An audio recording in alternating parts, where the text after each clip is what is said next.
नमस्कार, नमस्कार, नमस्कार। कैसे हैं आप? और ये जो पर्दा है उसको हटाकर मैं आपके साथ पहुँचा। पुनः आपका नमस्कार है आपको। जय श्री कृष्णा के साथ में प्रारंभ करेंगे ध्यान से। पारराय प्रतिबोधितां भगवता नारायणेन स्वयं व्यासेन ग्रथितां पुराणमुनिना मध्ये महाभारतम् अद्वैतामृतवर्षिणीं भगवतीम् अष्टादशाध्यायिनीम् अम्ब त्वामनुसन्दधामि भगवद्गीते भवद्वेषिणी। गीता माता की जय जयकार करके आज जो 43 और 44वां श्लोक है, कल हमने ब्राह्मण कुल के साथ संबंधित जो है उनके गुणों के बारे में सुना था। उससे पहले ये भी हमने जाना था भगवान के मुख से कि किस आधार पर ये वर्ण जो है इनका विभाजन किया गया है और ब्राह्मण जिसको कहा जाता है उसको क्या क्या उसके गुण हैं जिनका प्रकटन होता है, उसको लेकर उसको ब्राह्मण फिर इस प्रकार से क्षत्रिय के बारे में अभी क्या बता रहे हैं, आइए देखते हैं। शौर्यम तेजो धृतिर्दाक्षम युद्धे चाप्यपलायनम दानमीश्वर भावश्च क्षात्रम कर्म स्वभावजम। तो इसका अर्थ बताया क्षत्रिय का जो स्वाभाविक कर्मों का वर्णन है कि शूरवीरता है, तेज है, धैर्य है, चतुरता है और युद्ध में भी न भागना, दान देना और स्वामी भाव यानी निस्वार्थ भाव से सबका हित सोचकर शास्त्र की आज्ञा के अनुसार शासन द्वारा प्रेम सहित पुत्र तुल्य प्रजा को पालन करने का भाव, वो राजा के रूप में इस प्रकार का उनका स्वभाव क्षत्रिय के स्वाभाविक कर्म है।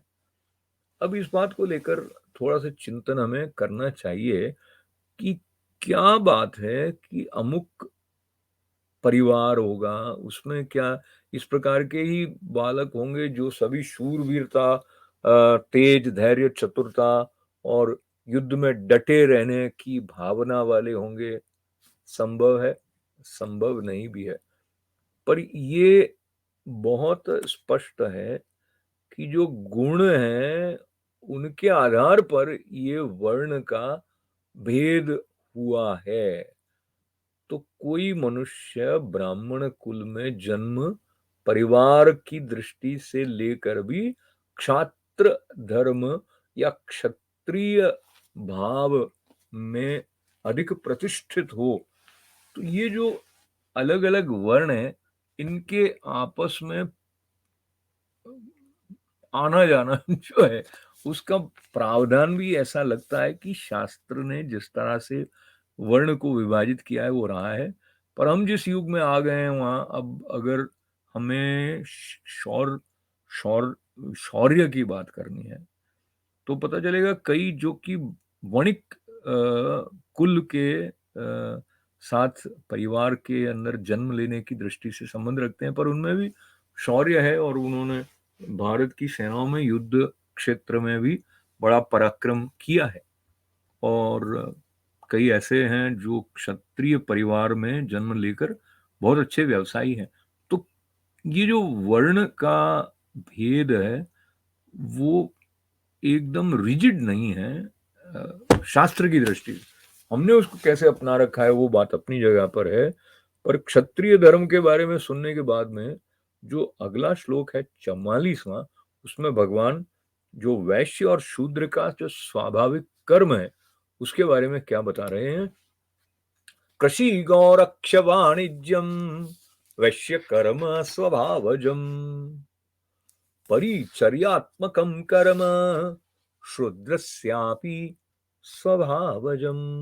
तो कहा कि खेती, गोपालन और क्रय विक्रय रूप सत्य व्यवहार जो है, यानी कि सत्य व्यवहार का मतलब है कि जब लेन देन कर रहे हैं तो उसमें कम नहीं देना है और कुछ मिलावट नहीं करनी है, किसी को धोखा देकर पैसा नहीं कमा लेना है।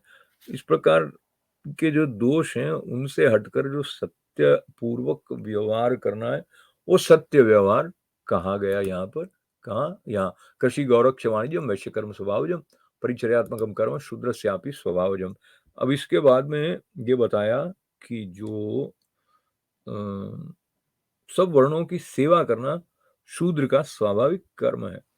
अब सेवाभावी होने का मतलब बुरा नहीं है, सेवाभावी होने का मतलब अच्छा है। और प्रत्येक मनुष्य में सेवा भाव कुछ न कुछ मात्रा में हो। यहाँ पर ये अलग रूप में उसका विश्लेषण करके किसी के ऊपर अमुक प्रकार का व्यवहार करने का जो आरोपण हो जाता है, उसको लेकर हमारे समाज में बहुत विघटन वाली स्थितियां उत्पन्न हुई। और जहां भगवान सर्वत्र स्वयं की उपस्थिति के बारे में बताते हैं, वहां पर ये जो भेद हैं वो व्यवहार की दृष्टि से होते हुए भी जहां आत्मा की बात आएगी वहां पर कोई भेद नहीं है, अभेद है। ये बात कई स्थानों पर भगवान ने स्पष्ट की है। और हम अपने को देह ही मानकर व्यवहार न करें, ऐसी सूक्ष्म संवेदनात्मक ज्ञान वाली आभा जब हमारे भीतर विकसित हो जाती है, तो फिर ब्राह्मण, वैश्य, क्षत्रिय, शूद्र, ये सारे जो वर्ण आधारित विभाजन वाला भेद है, उसको एक अलग अलग आयाम में उसकी अनुभूति होती है, जहां पर कोई वैमनस्य का स्थान नहीं है, कोई ऊंच नीच का स्थान नहीं है। वो आप किसी जगह पर समझिए, आपको 7वीं फ्लोर पर जाना है, 7 मिनट हो गए बातचीत लिए, इसलिए मैंने 7वीं फ्लोर, कोई मनुष्य सीढ़ियां चढ़कर आया है और कोई एलिवेटर से आ गया है, और समझिए कि वहां पर कोई 7वीं मंजिल पर बाहर कोई हवाई पट्टी छोटी सी है और कोई हेलीकॉप्टर से वहां पर उतर गया है। तो पहुंचे चाहे अलग अलग तरह से हों 7वीं मंजिल पे, लेकिन पहुंचे तो सभी उसी मंजिल पर हैं। और पहुंचने के बाद में हेलीकॉप्टर चला गया, एलिवेटर छूट गया, सीढ़ियां छूट गई, उसके बाद में तो सब एक ही है। तो ये जो एकत्व का भाव 7th फ्लोर के संदर्भ को उदाहरण के रूप में लेते हुए किया गया है, वो जो एकत्व का भाव है, जब बाहरी व्यवहार का जो कुछ धर्म है, जिस तरह की संरचना है, उसके मूल में जाएंगे तो विभाजन को नहीं देखना है, ये तो बात स्पष्ट होती ही जाती है। और जहां जहां वर्ण के आधार को लेकर अपनी भूमिका के बारे में स्पष्टता होती है, तो वो हमारे विकास की दृष्टि से सहायक होती है। और उसमें जब हम ये पहचान जाते हैं कि मैं अमुक स्वभाव का नहीं हूँ, अमुक स्वभाव का हूँ, तो हम अपने को दूसरी तरह की पहचान के साथ अधिक जोड़ लें। दूसरी तरह की से तात्पर्य है कि जिस वर्ण के गुण मेरे भीतर अधिक है, मैं उस प्रकार के वर्णाश्रम को अपना मान सकता हूँ। ऐसी व्यवस्था शास्त्र के अनुसार शास्त्र युक्त है, ऐसा दिखता है। और ये बात जो है, थोड़ी और कुछ बातों की स्पष्टता जैसे जैसे भगवान के पास बैठे हैं 18वें अध्याय में, तो जो हमारे पास में होने वाली है, उसमें अब कल भगवान के मुखारविंद से हम अपने अपने वर्ण और धर्म के पालन से परम सिद्धि को कैसे प्राप्त हो, उसके कुछ संकेत हमें मिलने वाले हैं। तो कल फिर मुलाकात होती है। सबके मंगल, सबके कल्याण की प्रार्थना के साथ में। ओम पूर्णमदः पूर्णमिदं पूर्णात् पूर्णमुदच्यते पूर्णस्य पूर्णमादाय पूर्णमेवावशिष्यते। ओम शांति शांति शांति। जय श्री कृष्ण।